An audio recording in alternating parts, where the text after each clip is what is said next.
সবাই, welcome back to my channel. বার্ষিক পরীক্ষা শেষে আমরা চলে যাই নতুন কটা ড্রেস কিনতে।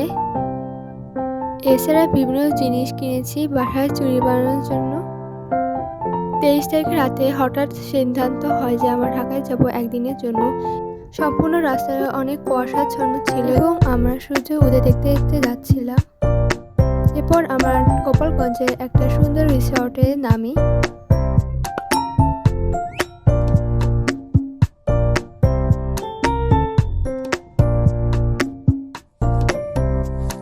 এই ফুলগুলো আমার খুবই পছন্দ, তবে আমি এগুলোর নাম জানি না। যারা জানেন তারা অবশ্যই কমেন্টে জানাবেন। এখানে খাবারের মান অনেক ভালো ছিল।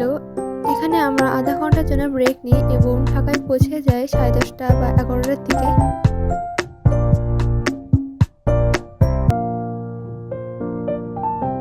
আমি মূলত শাহজাহানপুর এবং মতিঝিলের আশেপাশে ঘুরেছি। এই প্রথমবার মিরপুর 12তে এসেছি।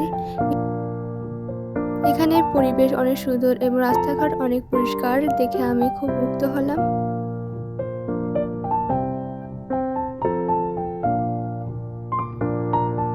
রাতে আমরা আইডিয়াল রেস্টুরেন্টে এসে ডিনার করলাম এবং কাজিনের জন্মদিন পালন করলাম। এখানে আমি নান রুটি এবং চিকেন কাবাব নিয়েছিলাম। যতবার ঢাকা আসা হয়েছে ততবারই আমরা এই রেস্টুরেন্টে খেয়েছি। বছরের শেষ দিন উপলক্ষে আমি আমার পছন্দের নতুন একটা রেস্টুরেন্টে চলে আসলাম। এখানে আমি স্টুডেন্ট প্ল্যাটার থেকে আমার পছন্দের কয়েকটা প্ল্যাটার অর্ডার করলাম। এখানের প্রত্যেকটা প্ল্যাটারের দাম ছিল 180 টাকা থেকে 200 টাকার মধ্যে। ভিডিওটা ভালো লাগলে আশা করি আমার চ্যানেল সাবস্ক্রাইব করবেন এবং পাশে থাকবেন।